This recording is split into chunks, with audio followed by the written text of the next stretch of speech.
Good morning, everybody. How y'all doing? It is Yamez, Alex, and Adam with the Impractical Blacksmiths here on our Sunday morning show. Hi, what's up? What's up? What's up? We've got a bunch of people popping in. We got Turtle Dust, John Burnell, Rob Huff, the Alexis Project, Ben Tombs, Jeff Kill, Ian, David Hastings. How do? Spirit Grass Forge, Robert Whitney, and yeah, everybody else.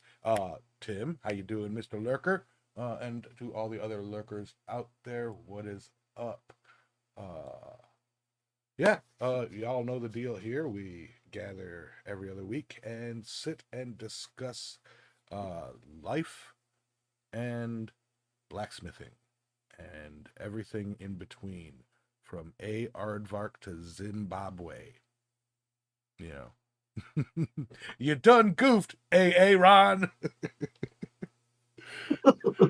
So I don't know. Anytime I start doing alphabetical things, I think of that whole skit.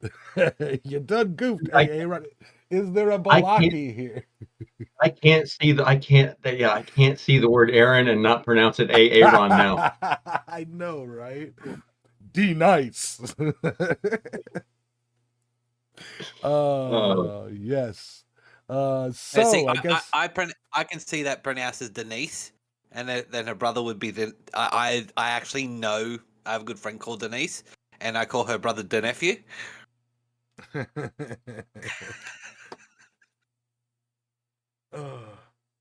Timothy present. Anyway, I'm off the rails already. Good morning. So how was y'all's twice a week? You know, how's y'all's partial month? I will not say it. How was it, Adam? How do What? you? How was your 14 days? Oh, my fortnight I don't know what that means. means 14 That's a game. days. That's a game. I will fight that to the day I die. What's up, Jack? How was my fortnight? My fortnight was actually recovering. So I can't remember if last week or last show I mentioned that I had an ear infection. I'm in the middle of ear infection on my left ear. So it felt like I had a bucket over my head, and or if people know that feeling of when you've been swimming and you get water in your ear and it just won't drain out, and that's what it felt like for about a week and a half. So that was rather irritating. So so I was recovering from that. This week, basically, all I've been doing is it's wet season here. And so two things actually. So I've been planning. I'll be having a friend coming over in June to stay with me. So I've been planning. I have to do a bit of clearing so I can put a shed up over a caravan that I've got, and do a little bit of work on the caravan to make it air conditioned. Like, it's got an air conditioner in it, but I want to do a little bit of work on the caravan because it's a canvas side pop top. So I want to make it a little bit more, so it keeps it cool in a bit better for them. They're coming from a climate that is a little bit more temperature variable than it is here. So I want to make it so that when they enter when they stay in the caravan, they can keep it nice and cool for themselves, and they're not going to absolutely die. I mean, they're coming in a cooler time of year, but which will give them a time to acclimatise. But so I want to set up that caravan, get a shelter up and everything over it for them, give them a bit of privacy. So been planning for that. Also, I've had to do, like I said, because it's wet season, the gamba grass that caused the major fire that we had last year is growing back. So I've had to be on the tractor and doing some flashing and clearing and moving a whole heap of dirt and fixing my driveway and stuff like that so I can get things set up. Also, I started digging the trench to run the power to my new workshop. I still got to hang the doors yet. Unfortunately, I need assistance to hang the doors. I can't do it quite by myself. I just don't have enough hands. So, but my help hasn't been around to give me a hand with it. So it's one of those things where it's like, well, I've got to put that off. But the benefit of clearing the driveway is that some of the dirts that are on the dirt piles that I have on the side of the driveway is actually I'm going to be using in as the base floor for the dirt portion of my new workshop. So I'll backfill the driveway and then take the rest of that dirt and actually put it in my workshop. So it's working out. I'm getting there slowly but surely, and it's one of those. As anyone who's built a new workshop knows, particularly when you're doing it on a budget, it's one of those things that are a bit piecemeal. You know, it's great. I would absolutely love to be able to just have the freaking thing done, but it's one of those things where you've got to do it little bit by little bit by little bit. So, yeah. Other than that, just been keeping out of trouble or attempting to keep out of trouble, and yeah, just plan ahead for the future, trying to get a whole heap of stuff sorted out now, Right. in order to make sure that I don't, when certain things arise in my future, certain plans I've got going ahead, I'm able to just have them fall into place as opposed to me doing a mad rush and panicking. I've got several months to get things in a row, and then I can move forward nicely. So yeah, for example, I got a international barley coming in September, and what I'd like to do is I've actually organised to go and meet some. While I'm over there, I think I'm spending 2 weeks there, or no, for 7 days. I actually want to go and find a like some Balinese blacksmiths and actually, sit down and either talk to them or if I can organise, do some work with them, and see how they do things and the cultural differences in Southeast Asian smithing that's still going on. And I mean, particularly in countries like Bali, Thailand, stuff like that, they are still practical blacksmiths. They are doing, they're making hoes and they're making shovels and they're making axes and they're doing plowshares and all that type of thing. There are certain things that they do which are still for actual practical use as opposed to the artistic side. So I want to go and organise to see some of them while I'm there. Yeah, ran some videos there, Ben. So yeah, that was my fortnight. So I'm just trying to organise and get things up and going and organised for the future, particularly considering it is wet season. Just trying to get things squared away so I don't have this year what happened to me last year with the burns and all that type of thing, but also I'm a lot more sorted and things run a bit more smoothly because I have the machinery to do it this year. Nice. Yamas, how was your 336 hours? My Don't you 336 start, hours. Alexis. My my 336 hours were pretty fantastic. Work is picking up. I've been helping Josh, who, as you guys found out last time, took over the business. It is growing. It's got growing pains, but it is growing. Jay is so relaxed. He ended up going to the hospital a couple nights ago.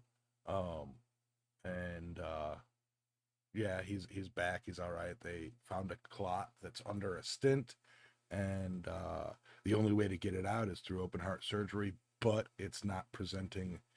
It's not moving. It's not like a major issue. So it's like they're just leaving it alone. And yeah, just I think he just is he's relaxing too much. And got the new van, with a new shelf system in it, and plans to add more features and to organize it, and rocking out with that. But yeah, podcast is going strong.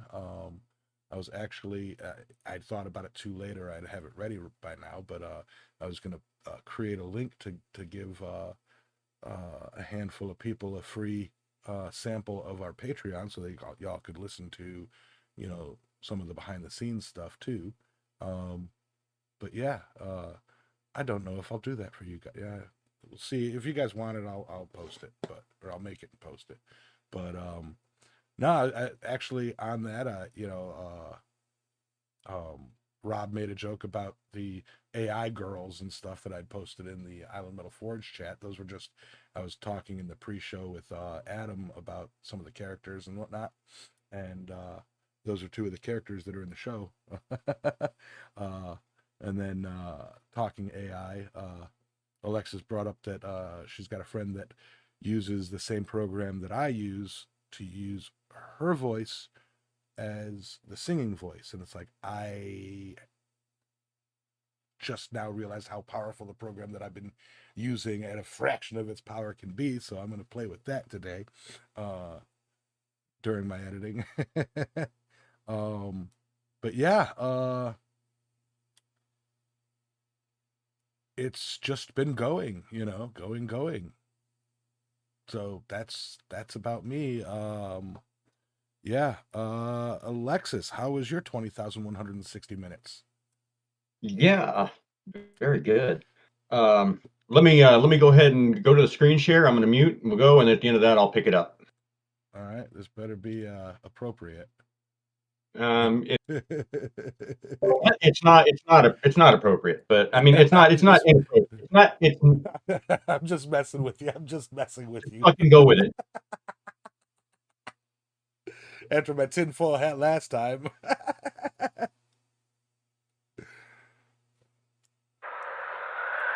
I just have one request. When they come for me, because I don't exist anymore, I hope that the people that know me, that voted for this guy, get the opportunity to pick which camp they put me in. May it be a camp that feeds me at least once a day. May it be a camp that I can find my friends so that we can try to survive together. May it be a camp that's someplace warm. And may it be a camp that doesn't have a gas chamber. And for those of you who know me, who did vote for him, please know that when I voted for a person who never would have harmed you.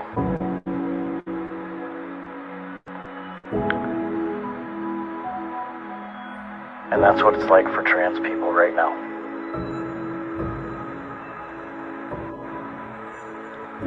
And also, could you please make sure that my dog knows that I didn't abandon her? Thank you.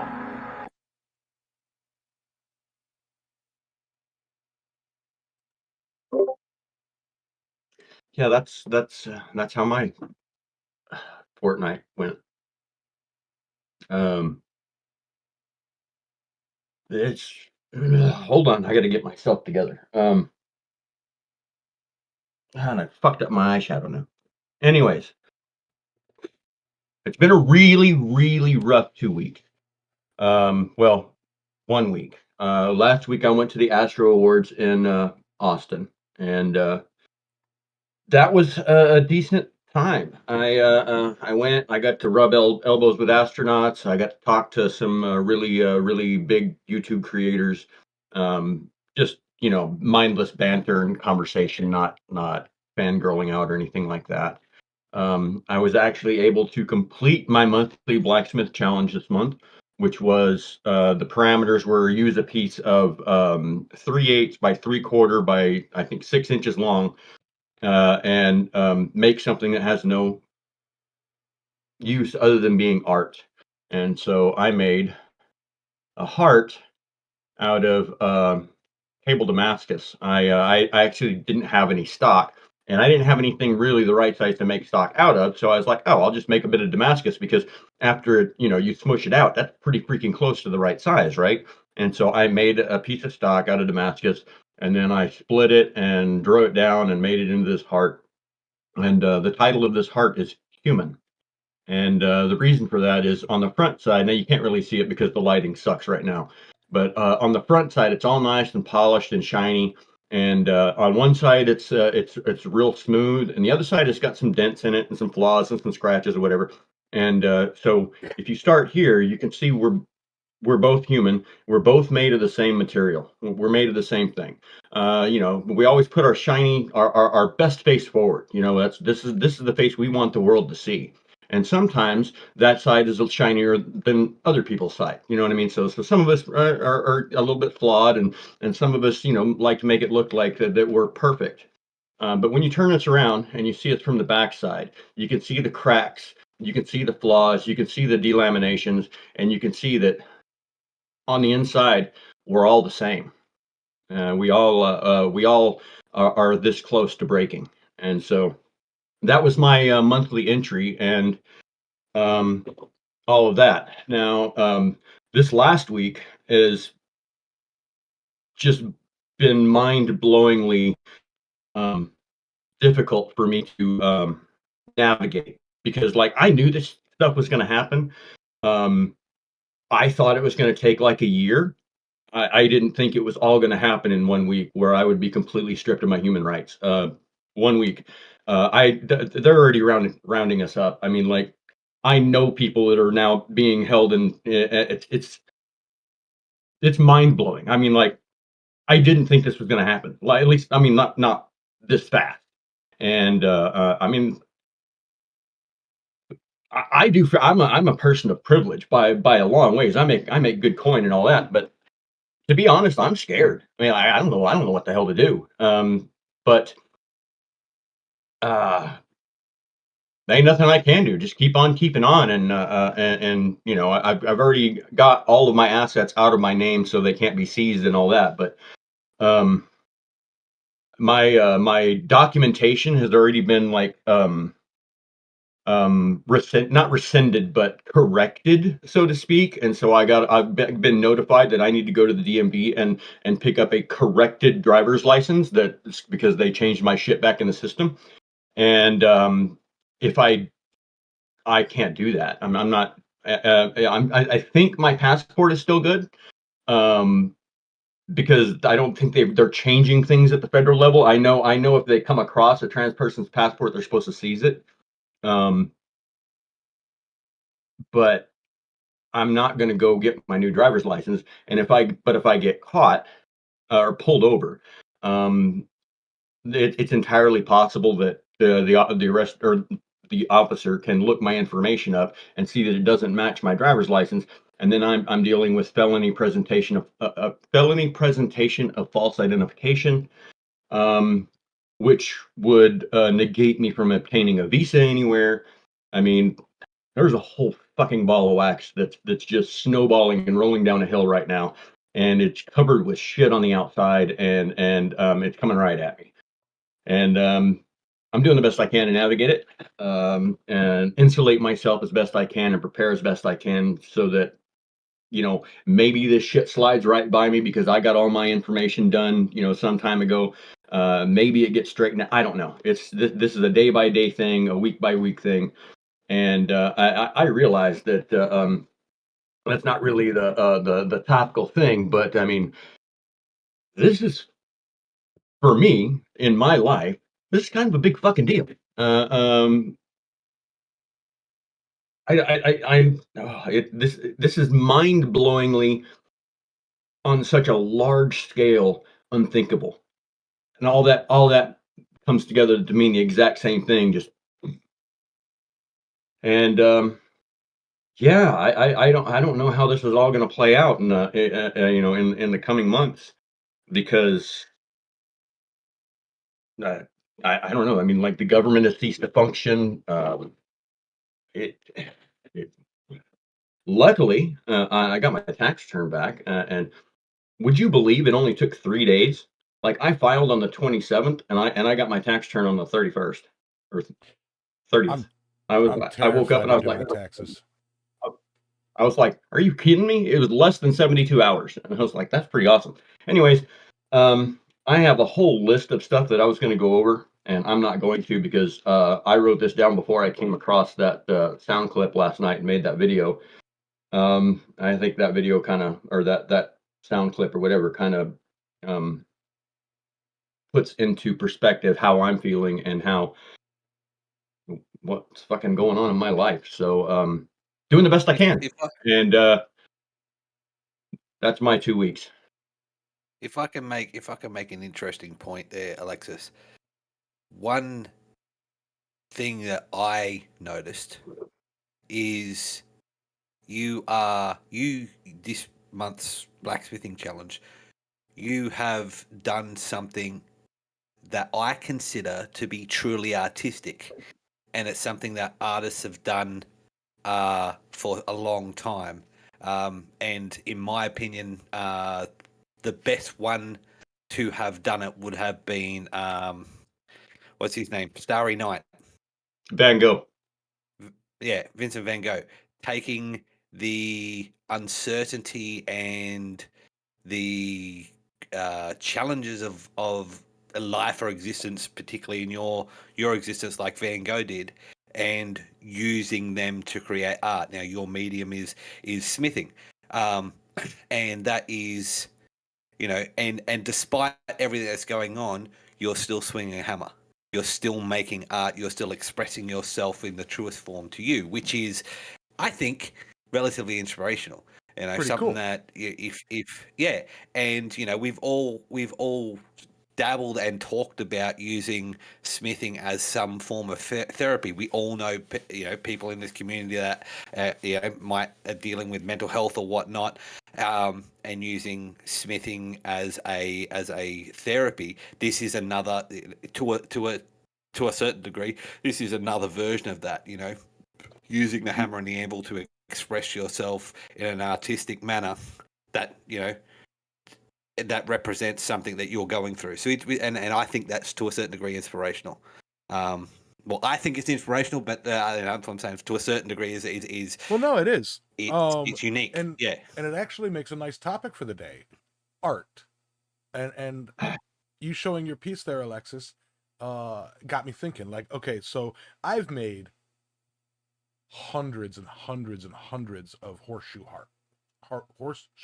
hearts. Okay, um, split crosses, various various knickknacks. In blacksmithing, not because they particularly speak to me, but because it's what people would buy or like lessons in moving metal, etc. It was just making art for the sake of making something. Okay, the and I don't want to say I haven't felt good about my horseshoe hearts or anything like that, because they're just it's a piece that like it's how fast can I knock these out, and the individual pieces mean nothing.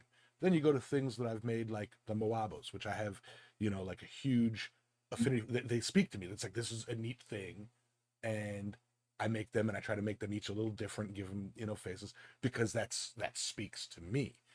Or the steel reef that I did, or the octopuses, or that I'm working on, and the jellyfish. It's like those are representations of who I am and how I feel. I love the ocean. It's like working on that is more to me than bashing out some horseshoe hearts or knocking out some split crosses because that's what sells, you know.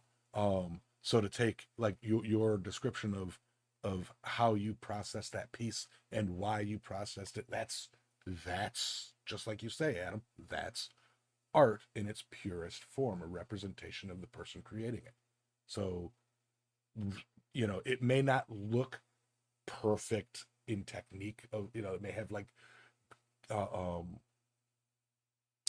and I didn't get a close look at it because of the camera, but you know what I'm talking about, where it may not be a perfect heart shape with like perfectly symmetrical, no extra smashes or whatever, you know.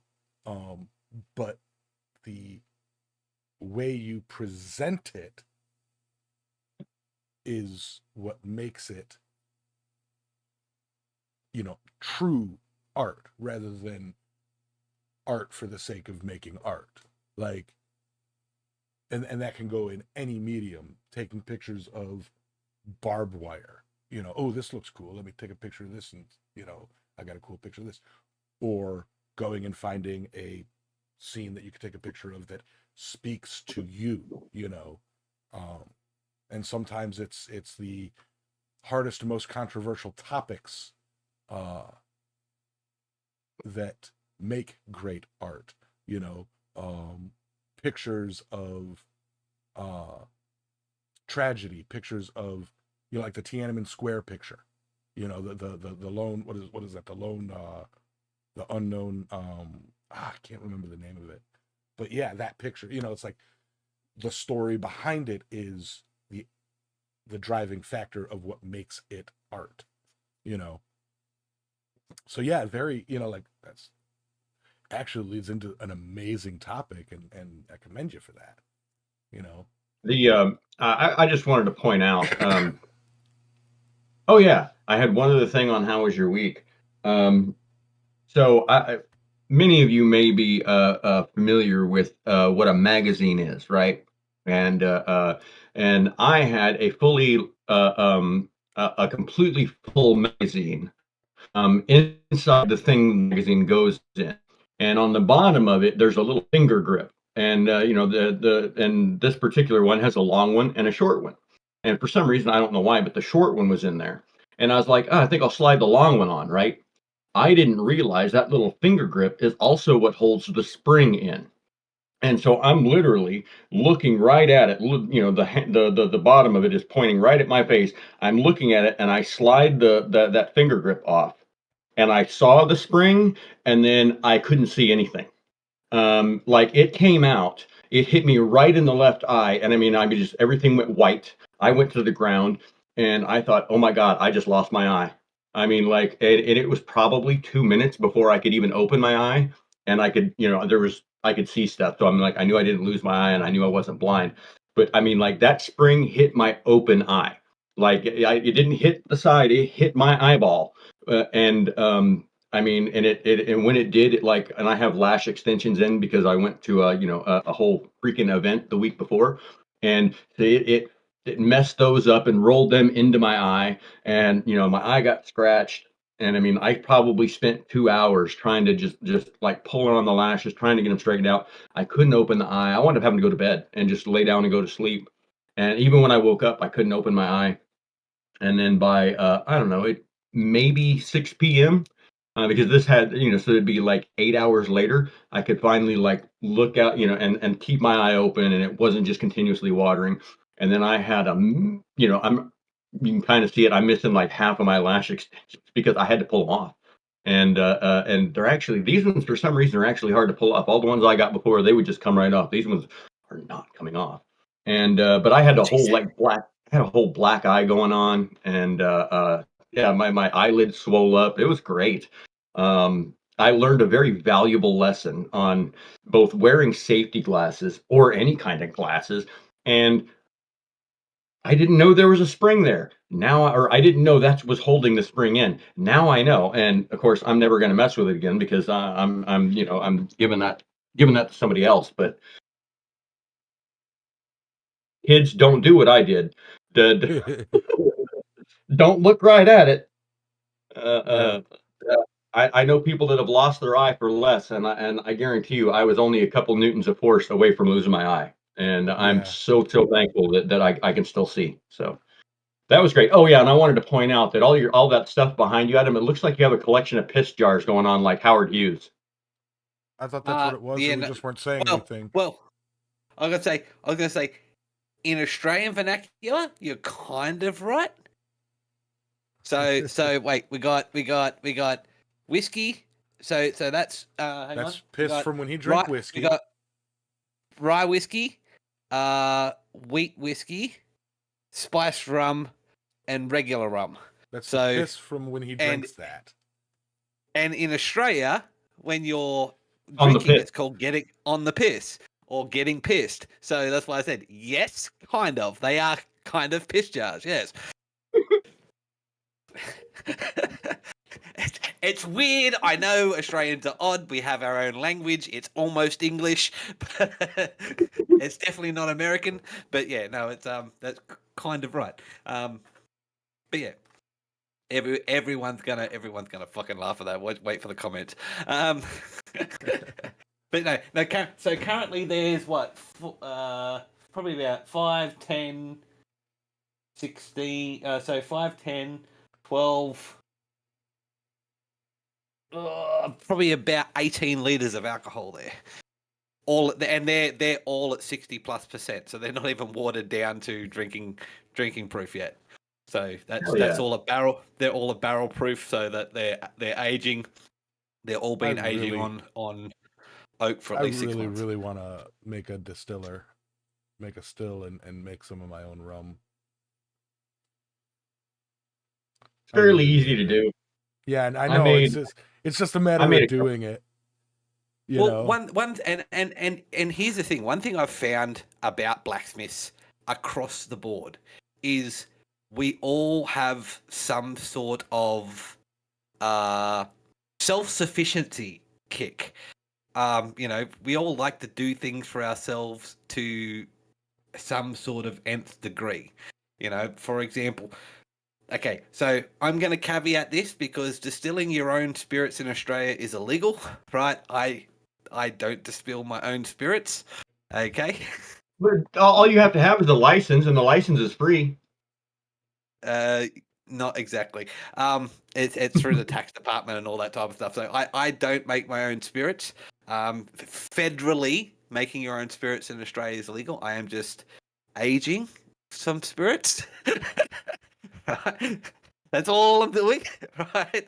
So, but I do make my own mead and all that type of thing because I do like to be some sort of self-sufficiency, and all that type of thing. So, but yeah, no, but that's also the reason why I make my own charcoal, because then I don't have to rely on some other fuel source. Not to mention, it's very hard for me to get coal. It is possible. You guys. I don't think I've had Jake on any of my live streams or anything like that. But Jake is a young knife maker down the road, a knifesmith down the road that I've been doing some lessons with, and I've been teaching him in the sense of doing some lessons with, and he's improving. But he uses coal. He actually uses bituminous coal that they've purchased and brought up from down south at a fairly decent expense. Him and his father bought about a ton, and so it is possible to get here, to get coal here, but having used it, I don't like it. But also, with charcoal, I can make it, and I'll never run out of it. So that's my self-sufficiency thing. For example, one thing I've heard is the US is currently having an egg shortage, an egg crisis. I own chickens. I haven't bought a carton of eggs in 4 years because we got chickens. So we've got our own eggs. They look after themselves. We feed them table scraps and a little bit of feed here and there. And so I've noticed, but I'm not the only one like that. And a lot, like for example, Sam in WA, he's had chickens for years. I mean, there were live streams where he'd have a chicken on his shoulder because that was his pet chicken. He was the same, and he lived in the suburbs in Perth, so, and he had chickens running around his yard. So there's always some sort of self-sufficiency, I find, a lot around a lot of smithing. And Rob, I reckon you look really cool there, Rob, with a purple beard or a blue beard. Blue beard.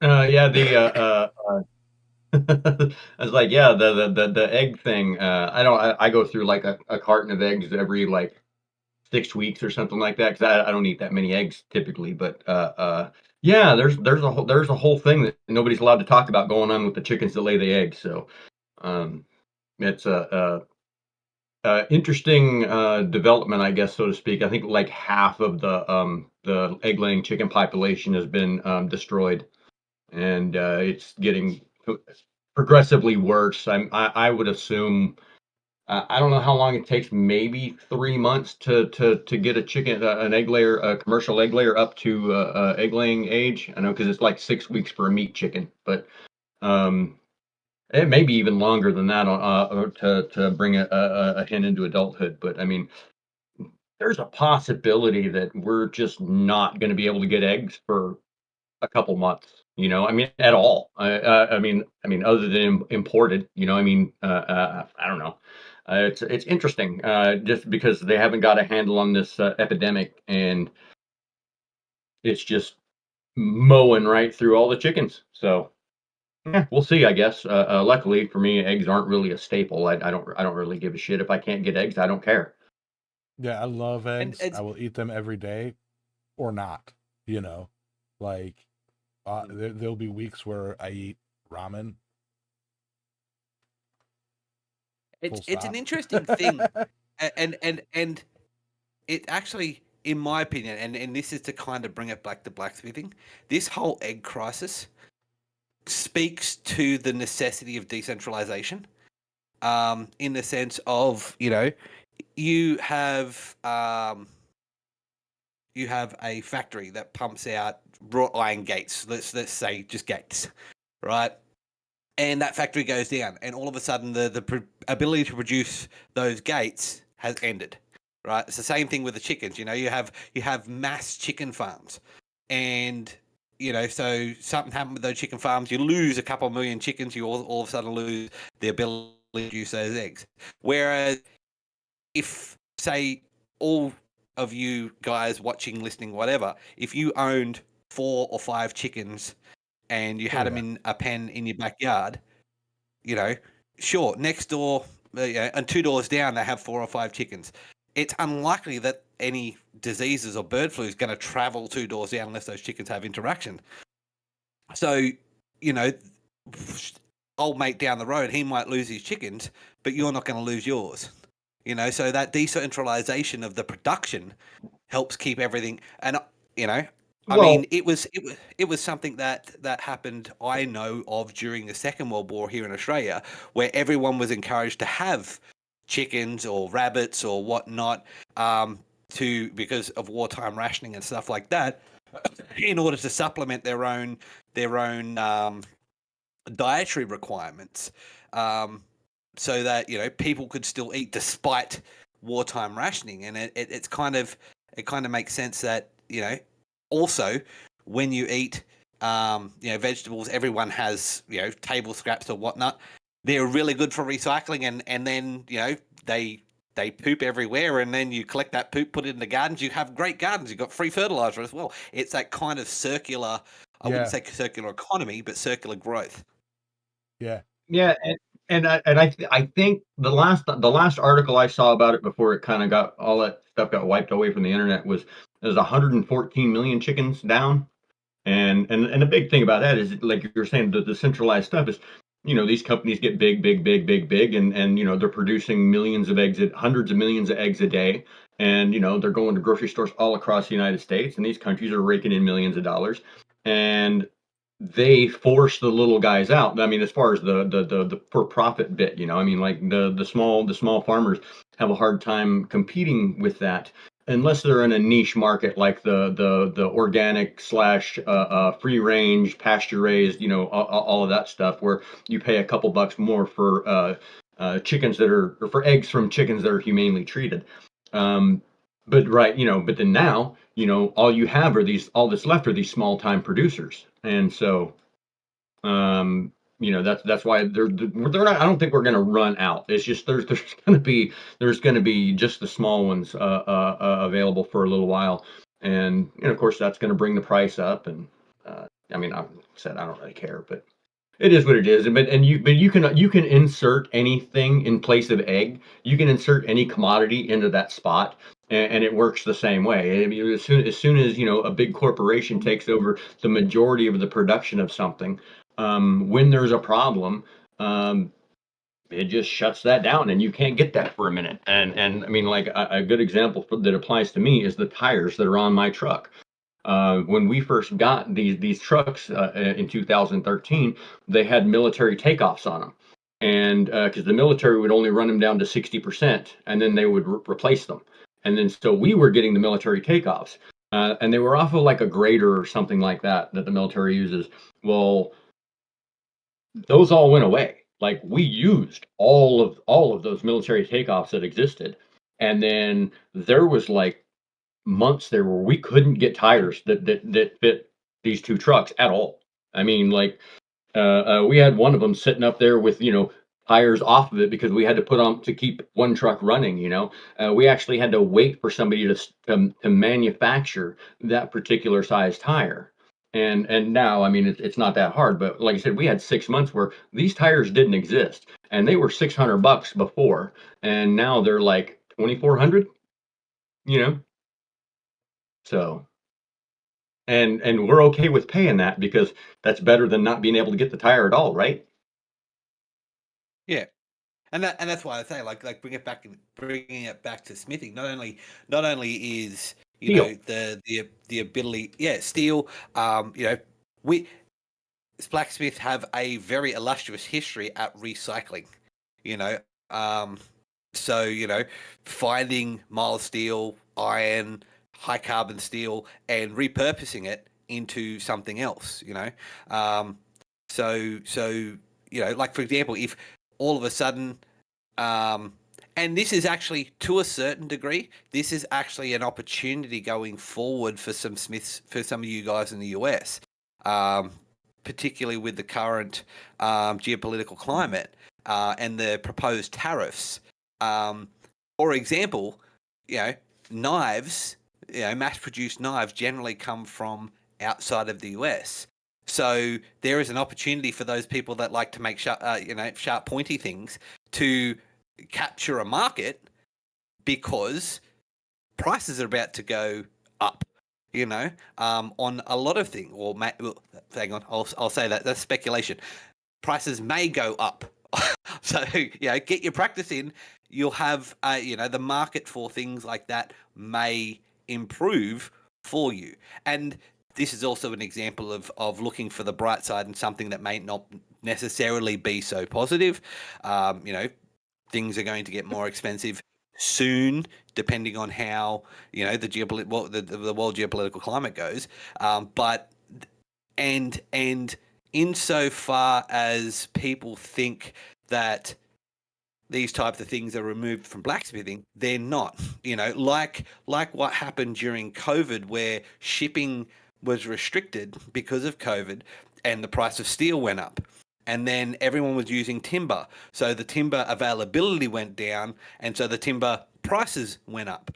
So when there's the things that happen on a scale that is not otherwise associated with blacksmithing can affect what we do for fun or for a living. I mean, a good example of that is we all know that, for example, Roy used to be able to ship internationally relatively easy, and now it's becoming more and more of a challenge because it's getting more and more expensive. So he's restricted to shipping to the US. That is something that we can either take as an opportunity or a challenge. And looking at the bright side and looking for those opportunities is an example of how you could use something that may well be negative in order to do something positive, either for yourself or for your community. And of course you also have that American made type thing where you can go to local community. This is locally made. It's made here in my workshop in your community. Support someone local. People generally like that local connection. If I don't know if you guys have it in the US, it's not so much something here, but I definitely know it's something that happens in the UK. You can have two towns side by side, and if you have two makers doing exactly the same thing, right, the town that the maker lives in is more likely to buy their stuff than the next town. Simply because rivalries, they go, oh, this is made in, insert town here, it's locally made. I'm one of you, and they go, oh yeah, they'll grab onto that rather than buying from the smith in the next town over because he's one of them, so or they're one of them. It's one of those things where you can use that sense of community to to bring up your own business, for example, and that goes for statewide as well. I mean, I'm pretty sure North Carolinians, would rather buy something from North Carolinians than South Carolinians. It's like I'm a North Carolinian, la la la la, and they'll buy from there. We As an also we example. also want to put up roadblocks to keep Pennsylvania drivers out. Exactly. See, don't But like to be fair, Pennsylvanians. that's not abnormal. I think every state surrounding Pennsylvania wants the same law. We Pennsylvanians. have No, the same thing. I'm just kidding. It's a joke. It's a running joke because here We have the same thing here in Australia. We don't like Victorian drivers. Victorians can't drive. Pennsylvanian they'll turn right to the drivers left lane. are statistically the worst drivers in our area. Like I'll be driving down at the beach to go to a job site. Somebody cuts me off or pulls out in the middle of traffic. 99% of the time, Pennsylvania plates. It's like LAPD, locals against Pennsylvania drivers. So yeah, I was gonna like you were talking about on the tariffs thing. Yeah, I mean, like I'm sure they're gonna Chinese steel is gonna have another 30, 40, 50% tacked onto it again. So that means our price goes up by that much. Just the Chinese and 8 years ago, everybody's like, oh, well, that'll make it more expensive than American steel. So it'll be, so people will buy, it encourages people to buy American. Well, no, because American producers keep their stuff priced higher than the imported stuff because it's perceived as better. And as long as, if it's cheaper, it's perceived as of lower quality. So, if you tack on 30, 40, 50% to Chinese steel, American steel goes up by the same, it's already more expensive. It goes up by the same amount to keep that same crack spread between the import and the domestic. And so I'm sure we're going to see another 30 to 50% increase in the price of raw steel. I don't anticipate it being a shortage like there was last time because COVID had a lot to do with the shortage of steel last time. In addition to the tariffs that were imposed, the shortage because factories were shut down and whatever that also made demand remained the same, supply dwindled. And that was problematic. And prices really never recovered from that because people have this misconception that fighting inflation means prices come back down, and that's incorrect. Deflation isn't a thing. And less inflation means the speed at which prices rise decreases. And so, like the price of things continuously goes up. And once they come up, they don't ever really go back down by any appreciable manner. All you can do is slow the rate at which the price increases. And that was the big thing of inflation after the end of the pandemic and the way that the OPEC 2020 deal like basically screwed all of anyways, it messed with a lot of shit going on around the world, and it reverberates through all industries like kind of like a ripple effect. It's slow. It's not like it affects everything at once, but it ripples out and passes around. And so the prices of things go up because and then that's I'm rambling, but yeah, deflation isn't a thing. Things don't get cheaper. So like your grocery prices don't go down. They stay where they are, and they just don't increase as fast. And so Yeah. And another thing is particularly talking about steel. Like as an Australian, I'm aware of probably 6 major steel producing companies. Countries. Sorry. So you have the US and you have China. Another one which is known for their specialty and high quality steels is Germany. So German steel is generally very high quality, but it's also very specialized, that type of thing. And next one, of course, Australia does produce our own steel in far less amounts, and it generally doesn't get exported here in Australia. I think we only have like 2 iron smelters left, but we are one of the biggest iron ore producers in the world. Then there's India and Pakistan. and Pakistan is known for some absolutely horrendous deals. And nothing against the country, but they are industrializing. They are an early industrializing point. I'm sure things may get better in that country when it comes to quality. And of course, India is also a major producer of steel because they're a major user of steel, just like China. They have several billion people. So it's one of those things where they produce a lot, but they're also up and coming as an international producer of steel and shipping around the world. Their quality is not quite the same as Chinese, but it's comparable. So these are and like Rob said, China and India are the largest producers of steel. So steel's going to come from somewhere. It's just the price that you pay for it. And go ahead, Yeah, Alexis. I can see you want. Yeah. No, I before you got off the Pakistan thing, while it's still topical, when you go to you don't know what this is, but everybody in the comments will get it without me saying it and causing a problem. But when you go to a pew pew and pointy stabby show, and you're walking around to the tables or whatever, and you see a pointy stabby, and you go, oh, that looks really neat, and you pick it up. What do you do when you see Pakistan on it? You put it Pachymascus, put right it back back down. down. Yeah. Don't worry, Pachymascus is a thing here in Australia as well. You go, oh, that's there pretty, and you been, go, oh, never mind. yeah. But I've had people approach. I've had emails on my Instagram and messages on my Instagram and emails from YouTube from people contacting me via YouTube saying, hey, we're from Pakistan, we produce these knives, and it's like, I'm good, thanks, I make my own stuff.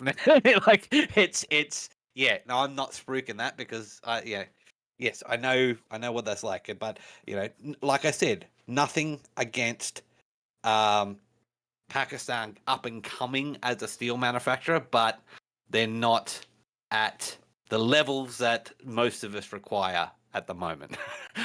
They'll get there, I'm sure. So, I know a lot of people that have been that are from Pakistan. Great people, but the manufacturing standards over there probably aren't as great yet. They will get there because it's just like I don't know if you guys know this, but it's actually on a case by case basis. It's actually cheaper to mass produce things in Mexico than it is in China now. I do know certain companies that for example, their businesses may be in China, but they actually manufacture in South America because it's cheaper to manufacture in South America than it is in China. For certain things, not for all things, but for certain things. So that's an interesting thing. But steel is, everyone knows China and America for steel. There are other major producers, so steel's going to come from somewhere irrespective. But as Alexis was saying, the only with inflation, deflation is never a thing. The only thing that makes it seem like there's deflation is the inflation slows down and wage growth increases. When wage growth increases, things seem cheaper because they're no longer taking a higher proportion of your income or an income, so therefore it seems cheaper. And that's a maybe thing. Like you always hear it particularly with older generations. I'm sure those of you that are in the chat that are, over 50, for example, would say, I remember back in my day when a carton of milk was 5 cents, that type of thing. Go ahead, Yamis. Yeah, the whole thing of deflation not existing, and all that. Now, this is over the past couple of years. It's a topic that several years. Shit, Jesus, time flies. Deflation, by definition, does exist. Now, when you look at macroeconomic trends and macro metrics for commodities, industries, etc., and I'm going to base copper on this, and you can look at charts for pretty much any commodity. Prices do go down, prices do go up. Prime example in everybody's day-to-day life is fuel prices. Fuel prices are based on the price of the barrel and of oil, etc., etc. You'll see price go up, price go down. Now with macro metrics, yes, over a long enough time period, everything trends up uh, at the same rate, or well, at close enough to the same rate that like Adam is saying, it's like more feels like more, and then more feels like less, and like it's the perception based on the wage and cost of living increases, decreases, etc., etc., etc.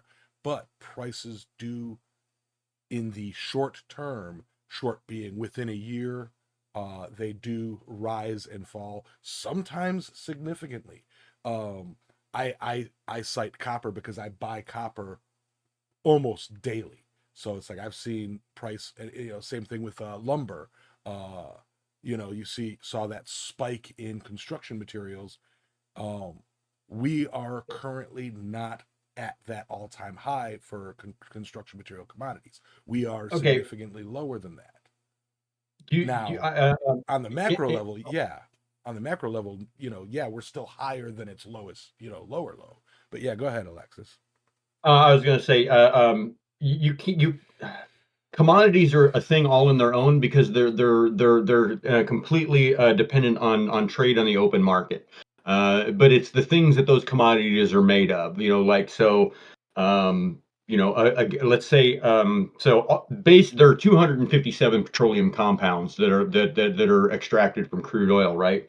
The main two are gasoline and diesel, and then everything else is in what that little 10% that's left of a barrel of oil, right? Including asphalt and everything else. Plastic.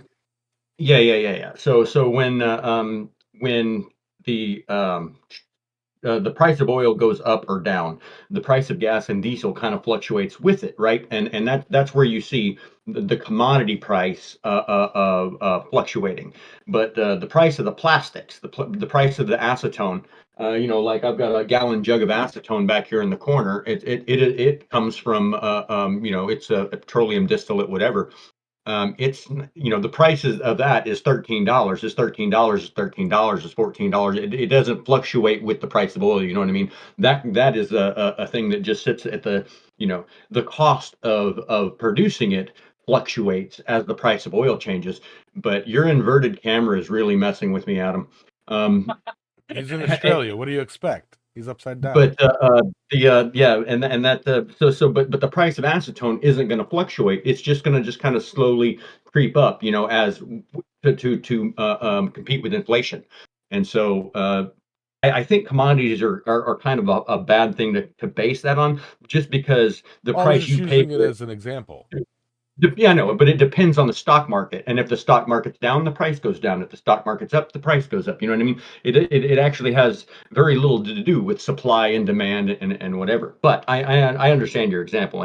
Yeah. But when I mean deflation doesn't exist, I mean prices of everything in general in the economy don't all start trending downwards. When they do, that's a really, really bad thing for the economy. That means the economy is in recession, trending towards a depression. That means people are losing jobs. That means manufacturing is going away. That means there's stuff on the market and nobody's buying it. There's less money out there. I mean, like when prices start trending downward, that's really bad for a capitalist economy. The price of everything needs to continuously, slowly increase. And then wages have to increase to go along with it, to keep that, like that loaf of bread costs, 1/100th of your daily income. Well, you don't ever want it to get to a point where that loaf of bread costs 10% of your daily income. It should kind of match and, go along with it. And I mean, it's not like exact. I mean, it's a step thing, but I mean, just like, what I made when I got here versus what I make now, has increased by like 50% over the last 10 years. And it has just about kept up with inflation as far as the cost of goods and services 11 years ago versus the cost of goods and services now. I mean, like you go get a burger at Burger King 10 years ago, it was like $4.69. Well, you go get a burger at Burger King now, and it's $8.99, and that's right here where I'm at. And there is a little bit of bias there because I live in the city with the highest per capita income in the United States. Our average income here is like $90,000, and so shit's expensive here. And we also have the lowest unemployment rate in the nation at like -4%. And so, like, stuff here is expensive and work is hard to find. So that makes stuff even more expensive. I mean, not work isn't hard to find. Workers are hard to find. There are more jobs than there are people. Anyways, sorry, I don't know. I got off on a rant, and I was going somewhere with that in relation to steel, and the commodities, the prices, and nah, never mind. I'm wondering how much this is messing with everyone. It's not messing with me at all. I play so you guys know behind the scenes, and we're close to the end because I got work I got to do today. Behind the scenes, on my OBS, I've got the output screen, what you guys see, and then the input screen where I do all my edits to the output.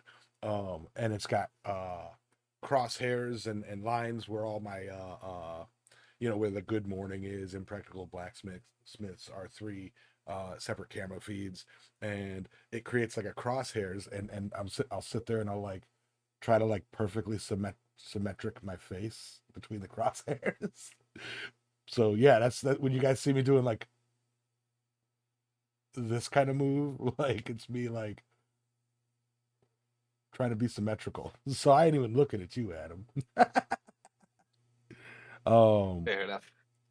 But no, I mean, the way I live my life, price go up, price go down. I buy when I need what I need. If like, for example, I was going to be building an office in the shop, like an 8x10 air conditioned, like a climate controlled room office in my shop with storage above it. And I had the plans laid out, like I had like my cut list for the wood that I would need all laid out and all that stuff, and like I had set it aside. All right, I'm gonna pick that up. I had the money, I priced it out. It's like I'm like, and then I sat on it for like a couple weeks, and that was when was it that wood went up? Was that wasn't with COVID? That was just before COVID, right? The price when the price of lumber went just through the fucking roof. I thought it was just after. Just after, okay, yeah, Yeah. and it was just like it almost doubled the cost of me building the office, and I'm like, yeah, that's not going to happen. So I'm still officeless, and I still want to build it because I can move my whole production in there, and then my room can be my room, and when I want to do editing or recording or whatever, I can get out and get into, I could soundproof that room and have like a bit more professional quality in a room, and then I could build onto it and make a climate controlled room with a good dust collection for grinding and drilling and the cold work that I do in the shop, but yeah, I absolutely need to build that office. It's just the money, but a lot of the stuff that I have, the materials that I have gathered over the years, I have just happened to pick up while they were cheaper, when I bring copper in, I bring copper in to recycle when it's expensive, I last time I brought in copper, I did a split of stripped clean copper. I want to say about 75 pounds of that, or 50 pounds of that, and then about 48 pounds of insulated, and then about 30 pounds of insulated and sheathed, like 3 stages of cleanup. I cleaned it all up down to bare, I'd have had like $1,200. Instead, I got like 300, because I didn't fully clean the rest of it, and it was like Whereas had I brought it in, huh? I was going to say, you should really, instead of like selling that copper, you should really melt it down and pour it into bars and stuff. They don't take it with that. And, no, I mean, no. To use it to forge with. That was my original plan, except at the time that I brought that in, I had 19 cents in the bank and bills to pay. Okay, well, that makes sense. Yeah, there's things that I'd like to do, and then there's things that I need to do. You know, like needs right now way overshadow wants right now. You know, like the stuff that I'm doing lately is stuff that I need to do to make money to pay my bills. This past week I had the most hours that I've had in months, and that's 19 hours. So it's rough shit for me right now. Money, money, money. Yeah, I've got enough to cover my bills right now, and we'll see what happens next month. You know. But yeah, nah, Mr. Maker, I have been in the shop, doing odds and ends things. I just nothing video worthy, nothing, uh, you know, Been nothing that I tombs, have be the did you? time to. Nothing that I have time to set up a camera and do. Like, just real quick stuff that I've had to do. I think that's been forging for a lot of us lately. I mean, when I've been doing forging and stuff like that, it hasn't been, like you said, anything really worth filming. It's been short repairs or knocking together a quick tool for whatnot. I mean, there's Yeah, like I said, this week I've been doing a lot of slashing, and my wife left the our yard rake leaning it up against my car, and then has gone and reversed and bent the yard rake. So, for example, I'm going to have to start the forge and straighten that out. That's not exactly that doesn't exactly make riveting viewing. yeah. Like I made some It's very simple tool repair, but I made some simple brackets for the shelf that I put in my truck, you know, like in my work truck, you know, and all that was is I had some flat stock that I heat up and bent and cleaned the edges and drilled some holes into, you know, like it looks like any bracket bought, but I didn't feel like going out and buying a bracket, you know, like I needed a bracket. I you know, made a bracket, you know, and I have a metal shop, so I can do that when I need to. That's, you know, first and foremost, that's the coolest thing about having blacksmithing in my skill set is if I need something, I can make something, you know. I had I had this whole I had a whole bit that I thought up, and I forgot about it this morning. I got sidetracked putting together that first piece. I was gonna say, hey, I want to do the intro, right? And I was gonna start the intro with like, good morning, everybody. Welcome to the Impractical Blacksmiths morning show. And then run through the names a bit, and as always, we get together every other Sunday morning to discuss our OnlyFans sites and our interactions with the people in the DMs and why do they always feel so entitled, And I was going to kind of go with something in that regard, and I completely forgot about it until I saw the OnlyFans reference in the chat, and I was like, I had this whole bit lined up, and I forgot about it. After hours. The Impractical Blacksmithing, after hours. We'll all forge and lingerie. Been there, done that. Good time. In the hammer. Yeah. I'd rock a corset. Whalebone only. None of that plastic crap. Yep. But I will advise fresh whalebone. Fresh whalebone. I will advise for forging in set attire. I recommend stainless, so there's no scale flying around. Right. They're and as terrible as it sounds, you do want to wear some sort of pants because there's nothing worse than having forge scale land right on the end. You know, it's real bad. Like, well, I mean, right. But if you're dealing with right on there on the inner upper thigh, you know. Yeah, something like that. Yeah. Yeah. That was when I was forging in my mankini.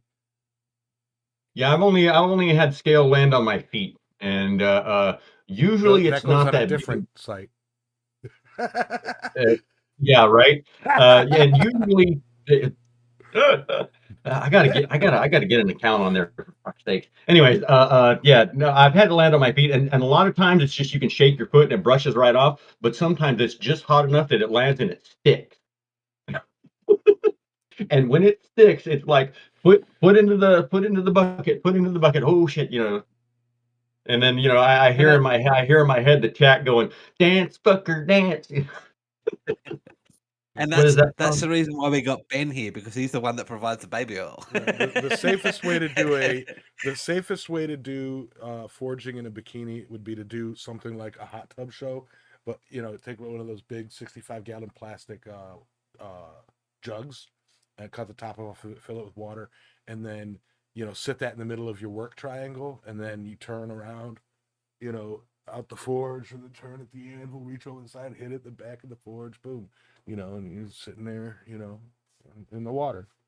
See? Actually, It's your quench tube too. in my opinion, the best way to do it would actually have the camera behind you, so that it's filming No, you, that's and so you can wear an apron on the front, so you're not risking any major burns, right? And then it's suggestive, but it's not actually going against community standards. yeah. No, straight up have I multi like that. I like that I- comment. Just call it swinging with Yamez. have a camera in the water facing up. This has gone majorly sideways. I It think. has to. Hang on, It has I'm to. getting the wheel of death. So maybe we've been Yeah. fucking cancelled. But yeah, speaking of which, I do got a bunch of stuff I've got to do today, so I'm going to move on to final thoughts and goodbyes. Hello, Ouroboros. But yeah, final thoughts. Who wants to start? Yeah, you. I ain't saying my final thoughts. Hey, I'll go. Show's It's over. Shit. man, that the today's show kind of went all over the place, didn't it? It did. Yeah. I'm still here. I'm still surviving, and I'm still making art. Although right now things are at a slightly reduced rate, just because of situations.